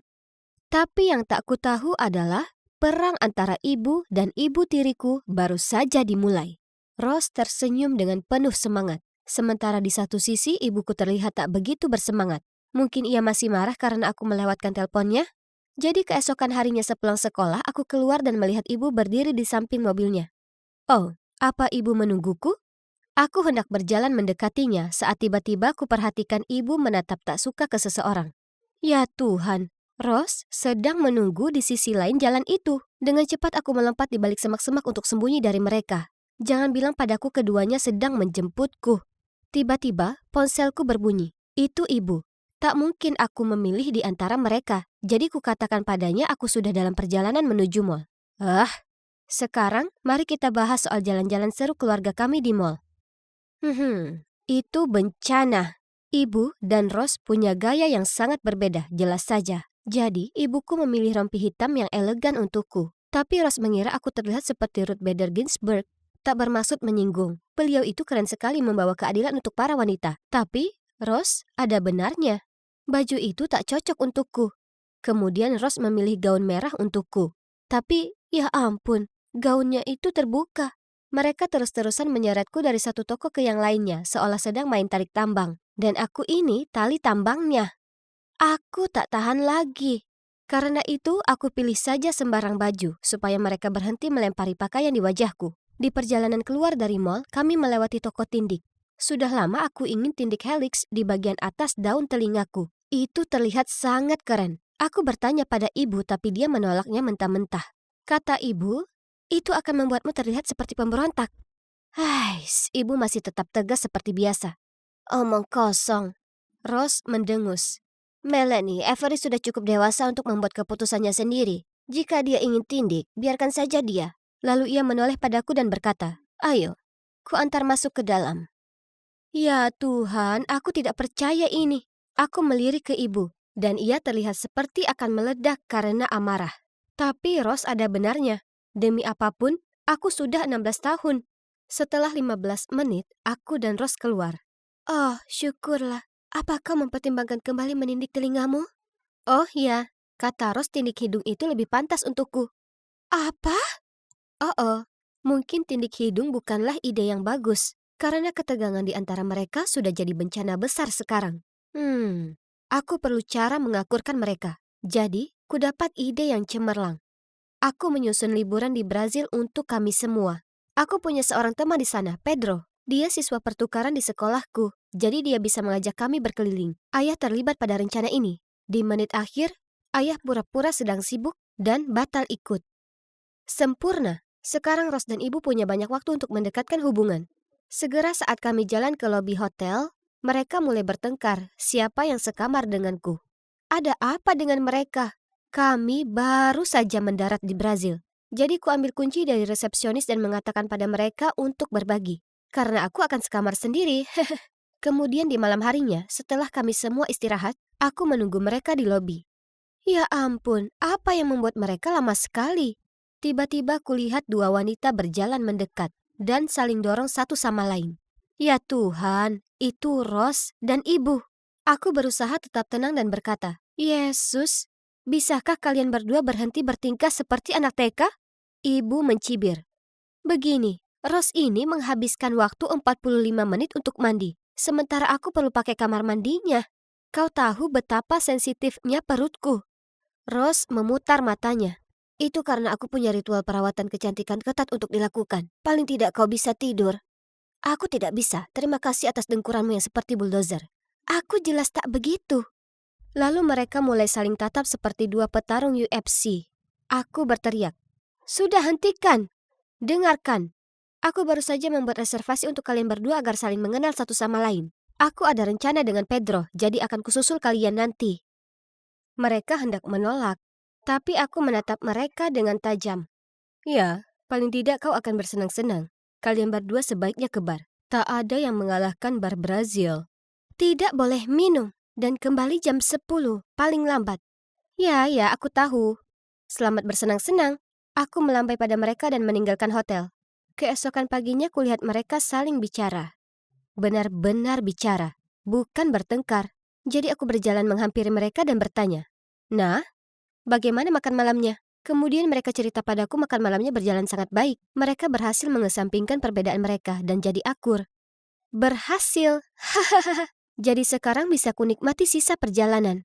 Setelah sarapan, Pedro datang mengajak kami trip hiking di hutan. Sungguh luar biasa, udaranya segar, burung-burung yang berkicau. Ya, mungkin demikian kecuali hawa panas dan nyamuk-nyamuknya. Pedro ingin mengajak kami ke lokasi yang katanya sempurna untuk melihat matahari terbenam.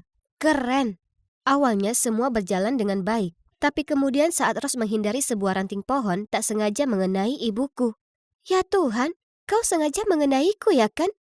Apa? Itu tak masuk akal. Aku cuma menghindari ranting itu. Oh, kumohon, yang benar saja. Apa menurutmu aku bohong? Hei semuanya, hentikan. Ayo bersikap lebih pengertian dan bicarakan bersama. Seperti yang kalian lakukan kemarin malam, oke? Itulah saat aku tahu kalau mereka hanya pura-pura berteman supaya aku tak rencanakan lagi makan malam untuk mereka. Ya Tuhanku, tak bisa dipercaya. Setelah sandiwara pertemanan mereka terungkap, mereka mulai hiking cepat, seolah mereka sedang berkompetisi atau semacamnya. Tapi, ya, baru 15 menit saja mereka kelelahan dan bahkan tak bisa berdiri tegak lagi. Aku mulai berteriak ke mereka. Ini hebat sekali. Perseteruan bodoh kalian merusak liburanku. Kemudian aku berjalan pergi menghindari mereka, tapi tentu saja tak terlalu jauh. Saat aku berjalan, aku berusaha memikirkan rencana lain untuk mendekatkan mereka. Kemudian aku sadar aku sudah berjalan terlalu jauh dari kelompok. Oke, Avery, jangan panik. Pedro sudah memberiku map hutan. Aku hanya perlu menuju tanda X itu. Itu kedengarannya mudah. Percayalah, itu tak mudah. Aku berjalan berjam-jam dan masih tak bisa menemukan titik itu. Oh tidak. Hari semakin gelap, dan aku sangat kelelahan. Aku duduk di tanah dan tak bisa menahan tangisku. Aku hampir saja kehilangan harapan saat tiba-tiba ku dengar suara Rose dan ibuku. Oh hebat, aku tersesat dan masih bisa mendengar mereka bertengkar di kepalaku. Aku pasti kehilangan akal sehatku. Tapi tunggu, tiba-tiba mereka muncul dari belakang pepohonan. Itu sungguhan mereka.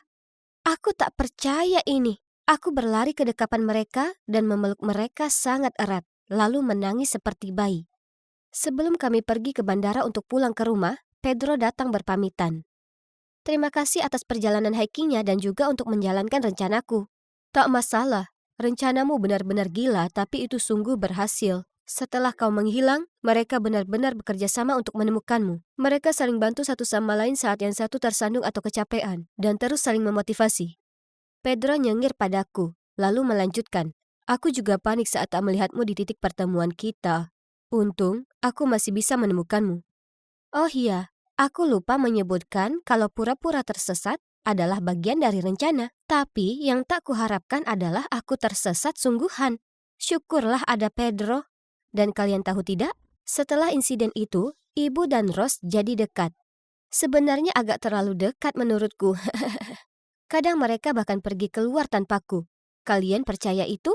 Ternyata, meskipun mereka memiliki dua kepribadian dan gaya yang sangat berbeda, mereka masih punya satu kesamaan. Shift ini membosankan. Jadi saat aku menyerahkan 2 kopi itu ke cewek itu, mau tak mau aku melamun tentang apa yang harus aku makan untuk makan siang.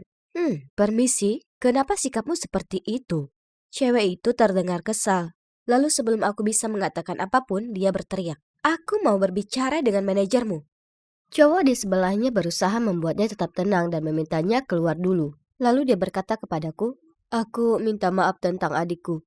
Aku bergumam, tidak apa-apa, sambil menyerahkan kembalian $20 miliknya. Oh, simpan saja. Dia tersenyum, tapi kemudian dia mulai meminta maaf. Mengambil kembaliannya, lalu pergi.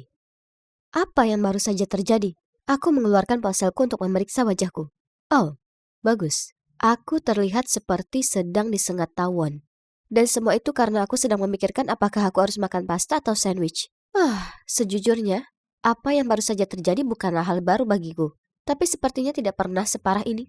Izinkan aku mulai dari awal. Jadi, aku Isabel. Aku baru saja lulus SMA dan akan segera menjadi mahasiswa baru di perguruan tinggi. Seingatku, orang tua, teman, dan guruku selalu menanyakan pertanyaan yang sama. Seperti, ada apa? Dan kenapa mukanya panjang? Saat ku bilang aku baik-baik saja, mereka selalu berkata, kamu yakin? Atau, jika ada masalah harus beritahu kami, oke? Itu sangat membuat frustrasi. Dan pernah suatu saat, guruku harus berhenti di tengah pelajaran dan memintaku untuk tidak memandangnya seperti itu. Karena tatapanku membuatnya merasa tidak nyaman. Apa? Aku hanya benar-benar fokus. Kemudian aku akhirnya mengetahui di SMA, saat itu pada hari yang cerah dan normal. Aku sedang duduk di halte bus bersama sahabatku Jocelyn ketika seorang cowok datang dan menanyakan arah. Aku melihat ke atas dan cowok itu kaget dan mulai tergagap. Oh, maaf sudah mengganggumu. Lalu dia pergi dengan tergesa-gesa. Hah?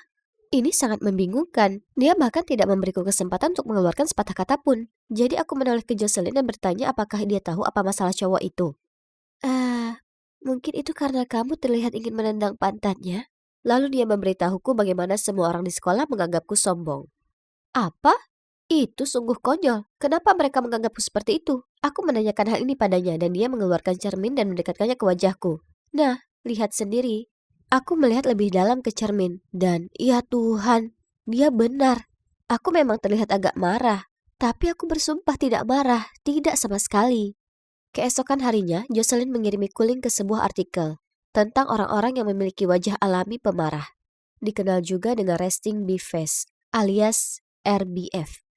Loh, pantas saja tidak ada yang menyukaiku dan ingin berteman denganku, kecuali Jocelyn. Syukurlah dia melihat melampaui penampilan luarku yang tampak cemberut. Aku ingin masa kuliah menjadi berbeda, jadi aku bertekad untuk mengucapkan selamat tinggal pada Isabel yang sombong, serta menyambut Isabel yang bahagia dan gembira. Aku hanya perlu tersenyum sepanjang waktu. Kedengarannya gampang, ya kan? Jadi di hari pertamaku kuliah, aku masuk ke ruang kuliah bersama senyum terbesar terpampang di wajahku. Kuharap aku terlihat ramah dan tidak seperti kucing menyeramkan dari Alice in Wonderland. Tapi kemudian senyumanku langsung sirna saat aku melihatnya. Dialah orang yang ingin memberi tip kepadaku sebesar $20. Dan kemudian kabur membawanya. Kenapa dia ada di sini? Aku berusaha tampil sebagai cewek yang manis dan ramah. Dan aku tidak ingin dia menyebarkan rumor kasar tentangku. Jadi solusi termudah adalah menghindari orang ini sebisa mungkin. Hanya saja alam semesta yang punya ide lain. Dan aku terjebak mengerjakan proyek kelompok bersamanya. Bagus. Kami semua duduk melingkar, dan aku tahu dia dipanggil Carter. Ketua kelompok kami Carla menugaskan kami masing-masing sebuah tugas. Sambil mendengarkannya, aku berusaha menahan senyumku seterang mungkin. Tetap stabil. Stabil. Aku berpikir sendiri berulang kali. Tapi tahukah kalian, senyum palsu sangat melelahkan dan menyebabkan sakit wajah yang parah. Lalu pipiku mulai berkedut. Jadi agar tidak terlihat seperti orang aneh, aku memutuskan untuk berhenti tersenyum. Dan saat itulah Carla memperhatikanku dan bertanya, apakah aku mengatakan sesuatu yang salah? Semua orang ternganga ke arahku dan aku bisa merasakan diriku tersipu.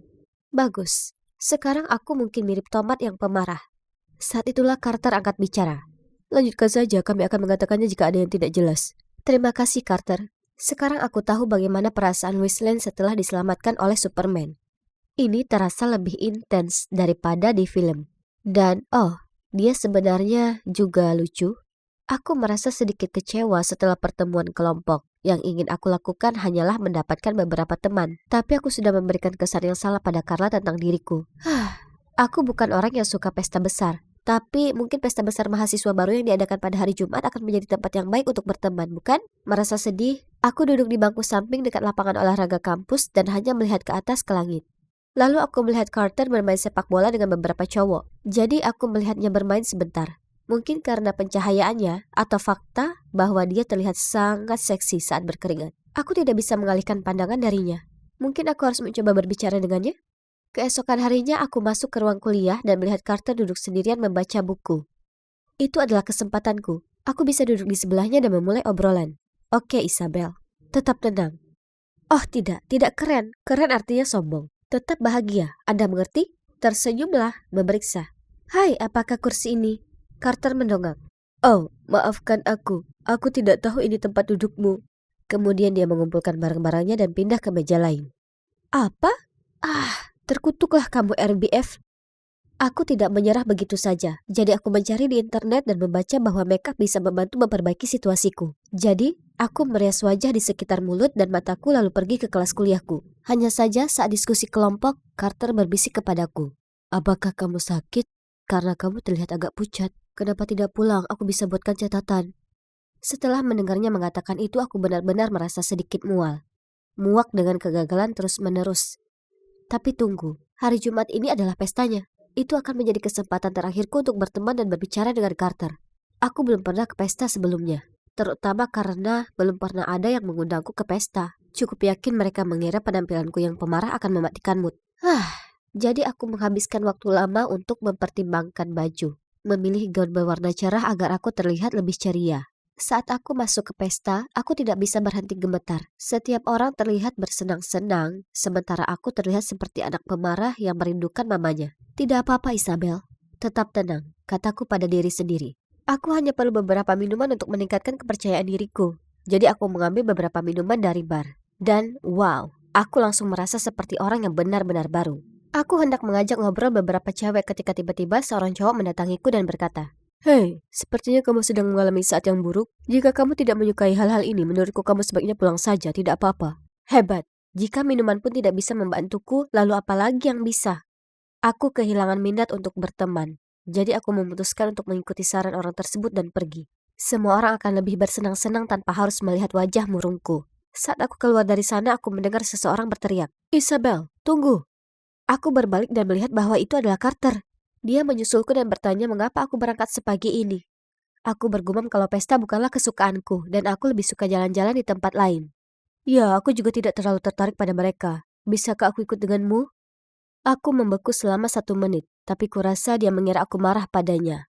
Lalu dia meminta maaf dan pergi. Oh, tidak. Tidak mungkin aku akan membiarkan dia lolos lagi. Jadi aku cepat-cepat berkata, "Tentu saja kamu bisa ikut."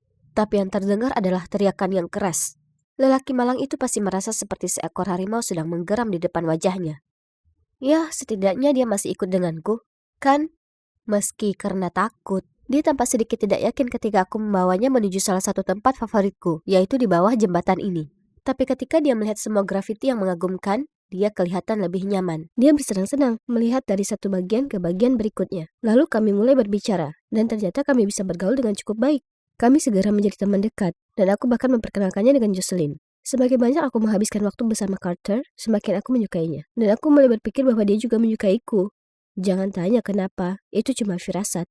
Lalu suatu hari aku membuka pintu dan melihat Carter berdiri di sana dengan karangan bunga besar dan kotak hadiah yang lucu. Ya Tuhan, apakah itu untukku? Aku tahu aku harus mengatakan sesuatu, jadi aku bergumam. Untuk siapa itu?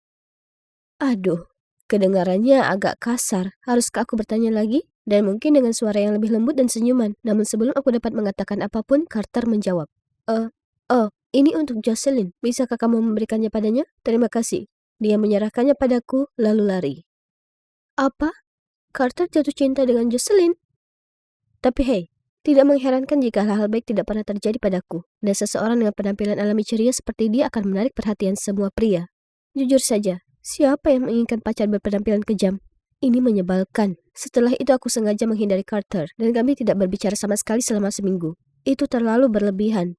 Jadi suatu hari setelah kelas, aku pergi ke tempat bahagia aku di bawah jembatan. Apa?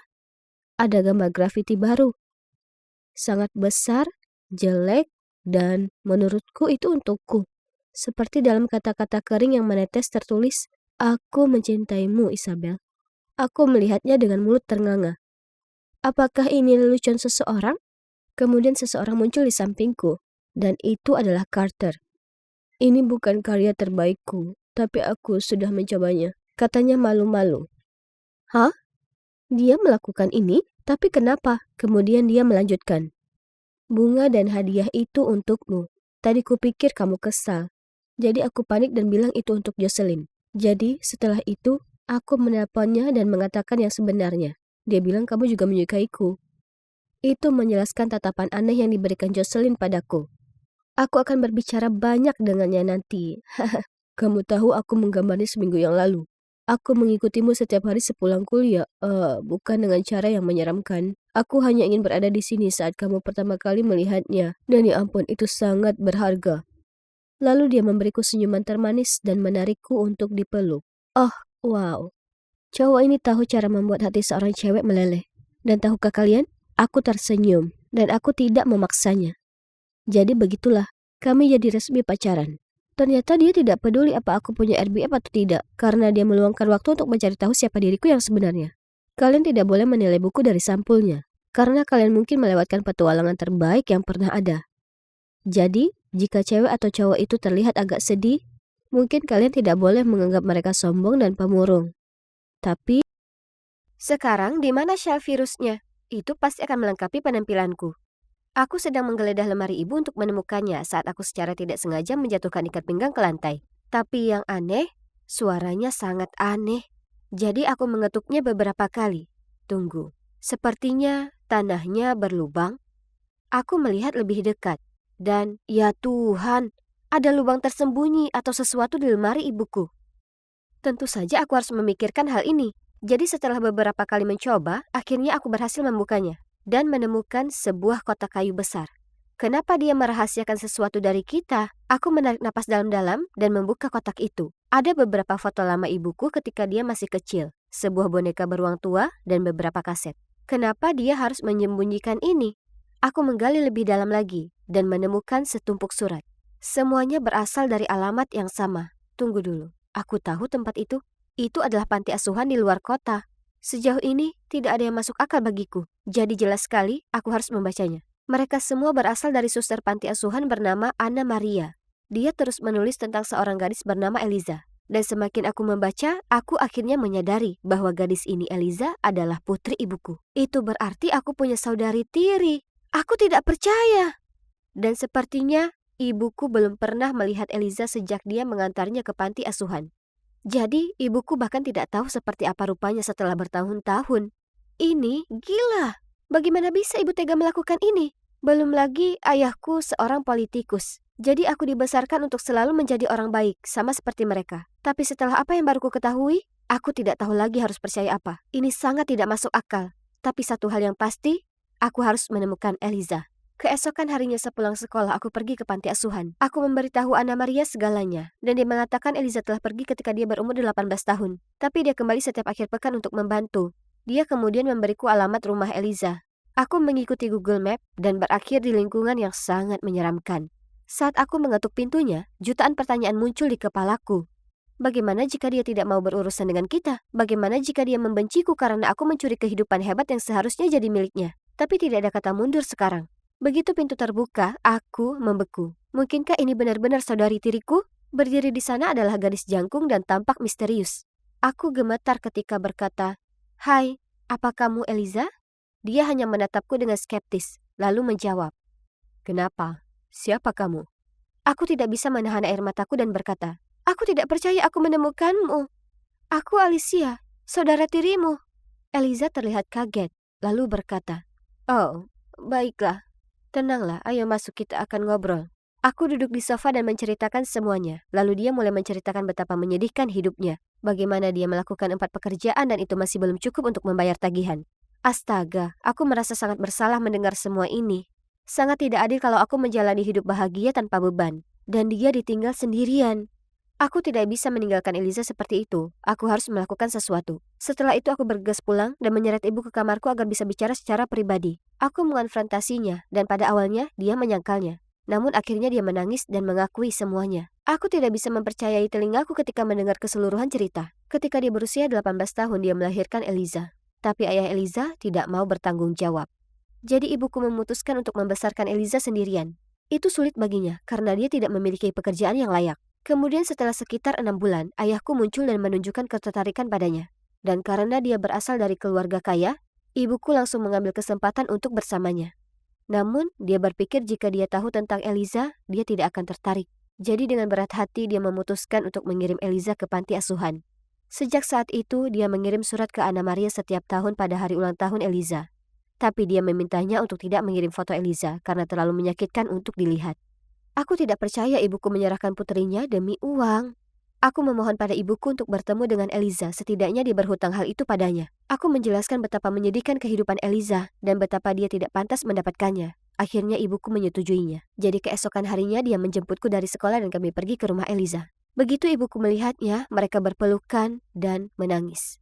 Dan ibuku terkejut melihat kondisi rumah Eliza yang kumuh dan segera menyuruhnya untuk tinggal bersama kami. "Oh, wah ibu, aku senang kita bisa bersatu kembali, tapi bukankah keputusan itu terlalu impulsif?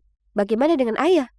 Ya, tentu saja dia sangat kaget. Ibuku mendudukannya dan menjelaskan siapa Eliza. Namun dia tidak bisa menerima dengan baik. Dan mereka akhirnya bertengkar hebat. Yang mengakibatkan ayahku pindah. Aku tidak percaya. Jadi, sejak saat itu, hanya aku, ibuku, dan Eliza.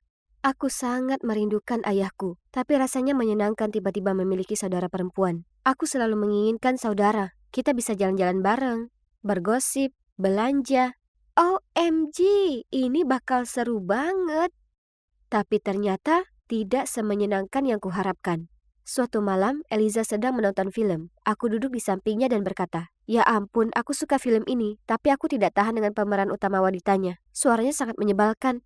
Aku menoleh untuk memeriksa reaksi Eliza, tetapi dia tetap kaku. Jadi aku melanjutkan.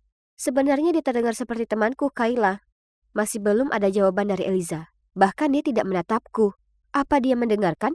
Ya, jelas sekali, karena beberapa hari kemudian teman-temanku datang, termasuk Kayla. Dan ketika Eliza melewati kami, dia berkata, "Pasti si Kayla menyebalkan yang kamu ceritakan itu tidak ada di sini, kan?" Ya Tuhan, aku benar-benar membeku. Bagaimana dia bisa mengatakan itu tepat di depan semua orang, di depan Kayla? Aku merasa malu. Dan yang paling parah adalah Kayla tidak mau menjadi temanku lagi setelah itu. Bahkan teman-temanku yang lain berhenti berteman denganku. Mereka mengira aku hanyalah cewek jahat, dan bukan cuma itu saja. Eliza mulai bertingkah sangat aneh. Suatu hari aku pulang dari sekolah dan menemukannya di kamar tidurku sedang melihat foto-foto lamaku. Lalu ketika dia melihatku, dia berkata dengan suara yang menyeramkan, "Kamu sangat beruntung kamu tidak ditinggalkan sepertiku." Oh ya Tuhan, itu membuatku merinding. Kemudian malamnya aku mendengar dia bertanya kepada ibu kami apakah dia bisa mendapatkan uang saku untuk mengganti waktu yang hilang. Oh wow, tapi itu tidak adil, kan?